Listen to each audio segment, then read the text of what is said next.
평안하셨습니까? 오랜만에 교회 주변도 좀 날씨가 더워졌어요. 여러분이 사시는 데는 아마 더 덥지 않을까 염려가 좀 되네요. 건강 조심하시기 바랍니다. 오늘 7월 16일 목요일입니다. 하나님 앞에 기도함으로 매일 예배 시작합니다. 저희를 하나님의 자녀로 삼으셔서 주의 백성 가운데 두시니 감사합니다. 살아가며 하나님 앞에 부끄럽고 죄악된 일들이 적지 아니하지만 때마다 저희들에게 용서의 은총과 긍휼을 베푸시고 우리가 견디어 감당할 수 없는 일들 가운데 하나님의 기적을 일으키셔서 여호와를 찬송하는 자로 살게 하시니 감사합니다. 오늘도 주신 하루가 하나님 은혜 가운데 사라지기를 간절히 원하며 주의 말씀 앞에 서오니 하나님 저에게 말씀하여 주시고 듣는 말씀대로 살아갈 수 있는 용기와 힘을 저에게 더하여 주옵소서. 예수님의 이름으로 간절히 기도하옵나이다. 아멘.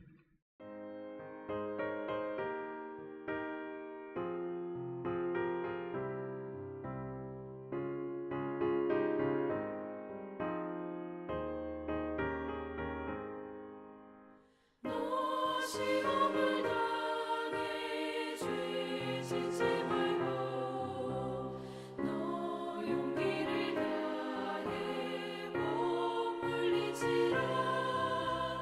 너 시험을 이겨 새 힘을 얻고 주 예수를 믿어 늘 승리하라. 우리 구주의 힘과 그의 위로를 빌라. 주님 내 편에 서서 항상 도우시리. 내 친구를 삼가 잘 선택하고 너를 삼가 늘 조심하라. 너 열심을 다해 늘 충성하고 온 정성을 다해 주 봉사하라. 우리 구주의 힘과 그의 위로를 빌라. 주님 내 편에 서서 항상 도우시리.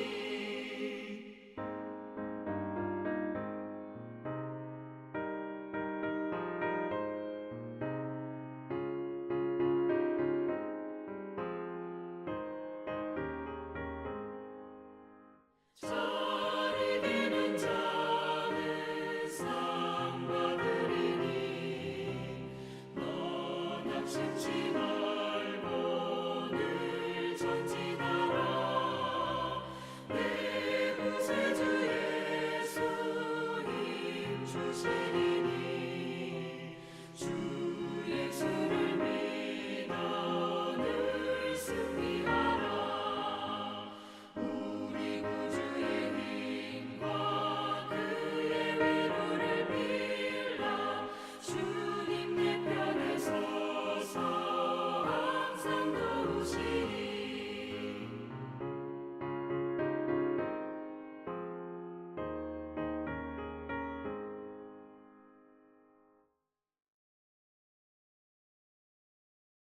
주신 하나님의 말씀 에스겔서 25장 1절로 11절의 말씀입니다. 에스겔서 구약 성경에 있는 선지서 중에 하나이죠. 분량이 많아서 성경을 직접 찾으시는 분들도 어렵지 않을 것 같아요. 자, 에스겔서 25장 1절로 11절의 말씀 우리 같이 한번 읽을까요? 여호와의 말씀이 또 내게 임하여 이르시되 인자야 내 얼굴을 암몬 족속에게 돌리고 그들에게 예언하라. 너는 암몬 족속에게 이르기를 너희는 주 여호와의 말씀을 들을지어다. 주 여호와께서 이같이 말씀하셨느니라. 내 성소가 더럽힘을 받을 때 내가 그것에 관하여 이스라엘 땅이 황폐할 때 내가 그것에 관하여 유다 족속이 사로잡힐 때 내가 그들에 대하여 이르기를 아하 좋다 하였도다. 그러므로 내가 너를 동방 사람에게 기업으로 넘겨주리니 그들이 내 가운데 진을 치며 내 가운데 그 거처를 베풀며 내 열매를 먹으며 내 젖을 마실지라.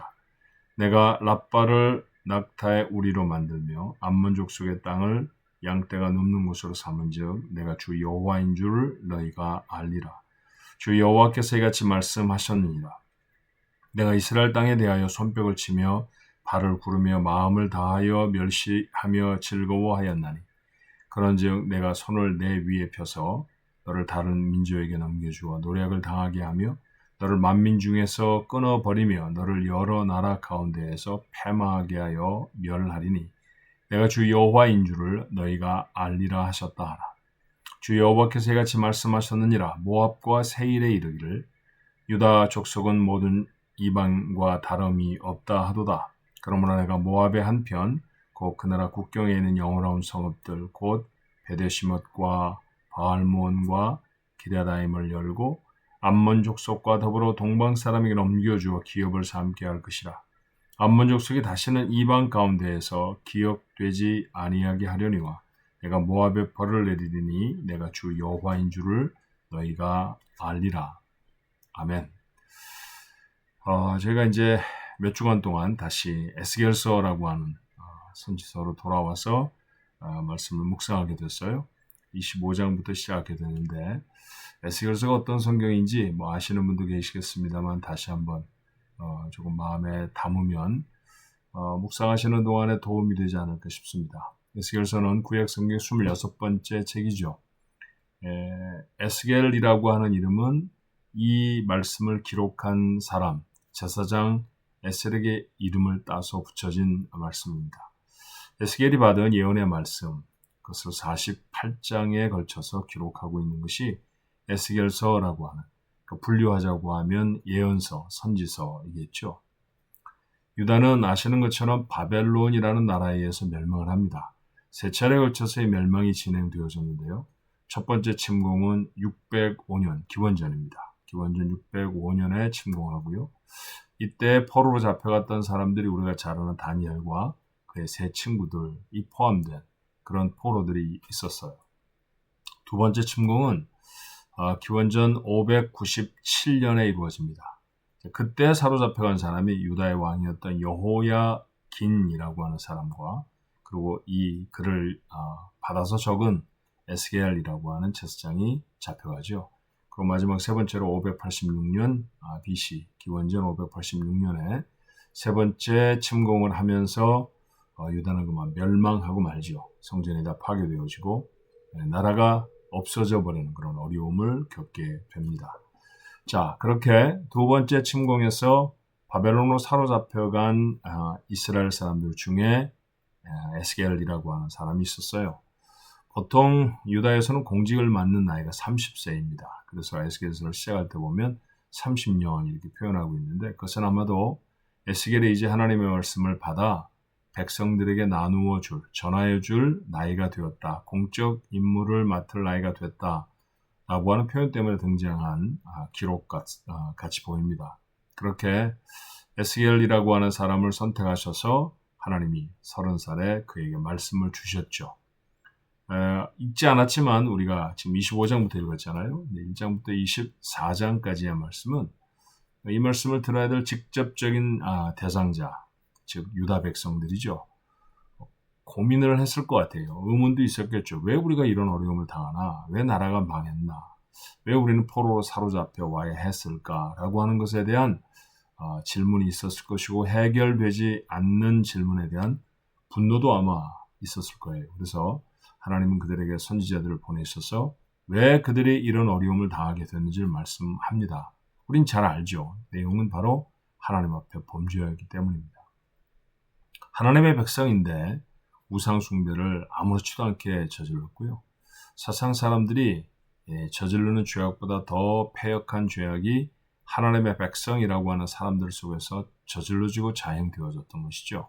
하나님은 이 백성을 다시 성결케 하셔야 될 필요가 있었습니다. 그래서 나라를 망하게 하시고 그 중에 일부를 바벨론이라고 하는 나라로 옮기셔서 죄악으로부터 사실은 격리되는 거죠. 포로로 잡혀갔으니까 편안한 삶은 아니었을 거예요. 그렇지만 그렇게 격리되어진 자신의 하고 싶었던 일들을 할 수 없었던 요즘 우리가 나누는 말씀의 주제로 말하면 강제되어진 절제의 시간들이었겠죠. 그런 시간을 지나가면서 그들은 하나님의 말씀으로 되돌아옵니다. 복원되는 거죠. 70여 년이 지났을 때 다시 돌아와서 성전을 짓고 하나님 앞에 예배하는 백성을 회복시키십니다. 이런 일들 때문에 그들이 하나님 앞에 심판을 당하고 있다라는 것이 유다의 심판을 예언한 예레미야라든지 에스겔이라든지 이런 사람들의 실제는 에스겔은 그 심판을 경험하면서 지금 예언을 또 적고 있는 사람이기도 하고요. 자, 그렇게 적습니다. 그래서 1장부터 24장까지는 유다가 어떤 죄악을 저질렀는지, 그래서 하나님이 그들을 심판하신다라고 하는 내용들을 말씀하고 있어요.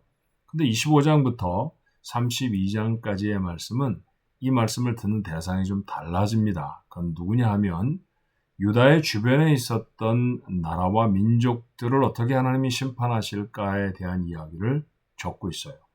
7나라가 등장하는데 그 나라들은 기록된 순서대로 보면 암몬, 모압, 그리고 에돔과 블레셋, 두로와 시돈, 그리고 애굽이라고 하는 나라죠.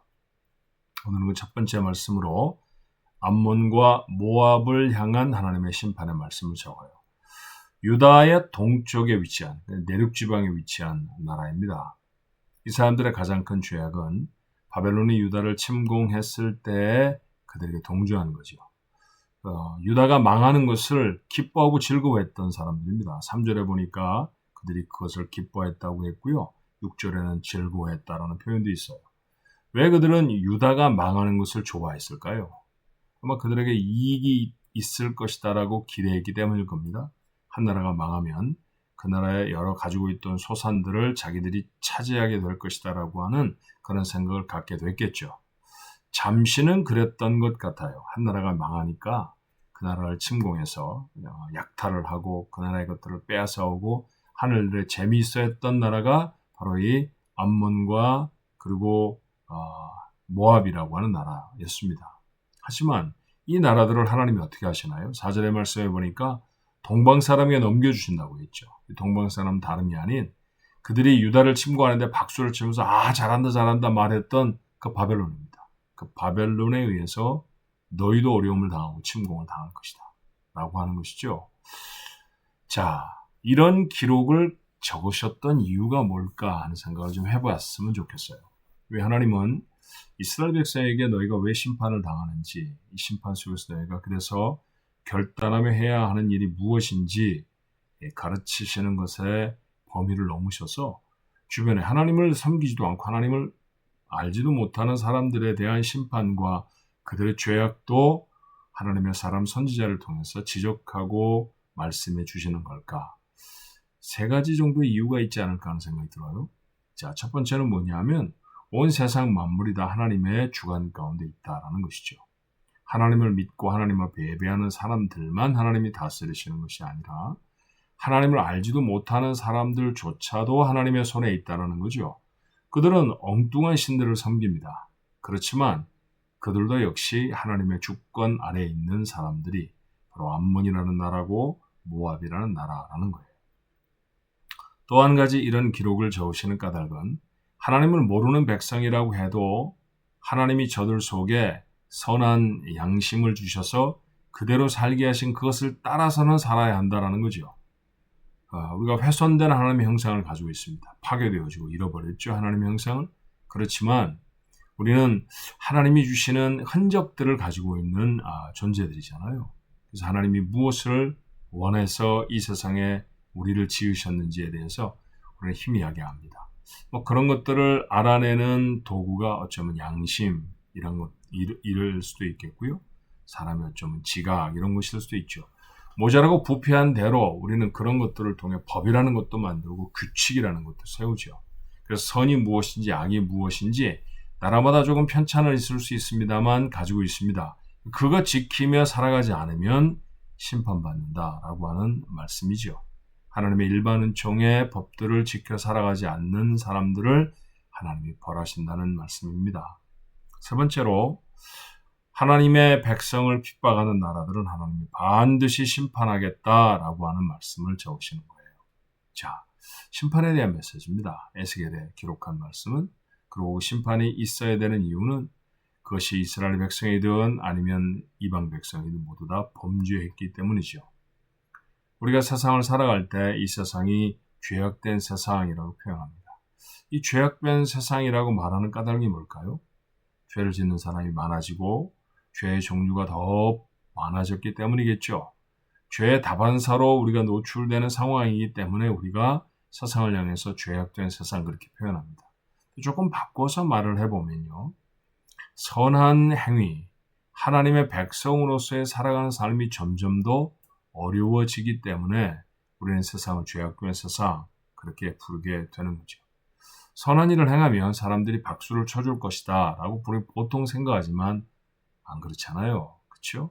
선한 사람, 착한 사람을 도리어 바보 취급을 하고 무시하는 것이 세상의 모습, 관습이 되어져 있다고 하면 바로 그것은 이 세상이 죄악된 세상이라고 하는 사실을 증명하는 또 하나의 증거가 될 것입니다. 그러나 하나님이 없는 것처럼 제멋대로 살아가는 세상, 그 가운데 하나님의 섭리가 여전히 있다는 사실을 알죠. 하나님은 여전히 세상을 통치하시고 하나님은 때가 되매 그 죄악들을 심판하실 것입니다. 그러므로 선을 행하며 낙심하지 말라는 성경의 권고를 우리가 마음에 담았으면 좋겠어요. 오늘 한날도 하나님 주시는 은혜로 저희가 살아갈 건데 다른 사람들이 약하다고 하나님을 알지 못하는 사람들이 하나님이 원하시지 않는 삶을 살아간다고 우리도 그런 삶을 살아도 좋은 것은 절대로 아닙니다. 우리는 더군다나 하나님의 법을 아는 사람들이지 않습니까? 그러므로 조금은 억울한 일을 당하고 그리고 사람들의 무시와 손가락질을 받을 수도 있지만 그럼에도 불구하고 여전히 하나님이 원하시는 선한 자리, 오늘도 그 자리에서는 우리 가족들이 되셨으면 좋겠습니다. 하나님은 때가 되매 우리의 머리를 드실 것이고요. 우리의 삶을 기억하시는 하나님이 칭찬과 복도 우리의 삶을 허락해 주실 줄로 믿습니다. 함께 기도할까요? 은혜와 사랑이 많으신 하나님, 하루를 우리에게 주셔서 감사합니다. 죄악된 세상을 살아가며 죄 짓는 사람들이 너무 잘 되는 모습들이 어떤 때는 우리에게 유혹이 되기도 하고 어떤 때는 우리의 선한 삶에 대한 회의가 되기도 합니다. 정말 솔직한 고백입니다. 하지만 하나님, 하나님이 없는 것처럼 살았던 나라들, 민족들, 하나님이 때가 되면 심판하시지 않습니까? 그들의 죄악이 무엇인지 잊어버리지 아니하시고 낱낱이 기억하셨던 하나님이심을 오늘은 두려운 마음으로 말씀을 통해 압니다.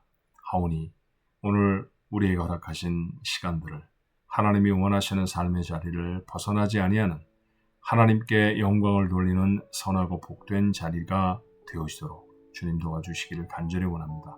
때때로 억울한 일을 당할 수도 있고 선한 우리의 행위가 우스갯거리가 될 수도 있습니다만 그럼에도 불구하고 여전히 우리는 선한 자리에 있게 하옵소서. 그것이 바로 하나님의 사람이 마땅히 살아가야 할 길인 줄 믿습니다. 오늘 한날 주의 백성들이 이 길을 결단하며 살아갈 때 하나님 저희들에게 용기와 힘을 더하여 주셔서 잘 살아내고 하루를 마칠 때 도우신 하나님으로 인해 하나님 앞에 영광과 감사를 돌리게 하여 주옵소서. 예수님의 이름으로 간절히 기도하옵나이다. 아멘.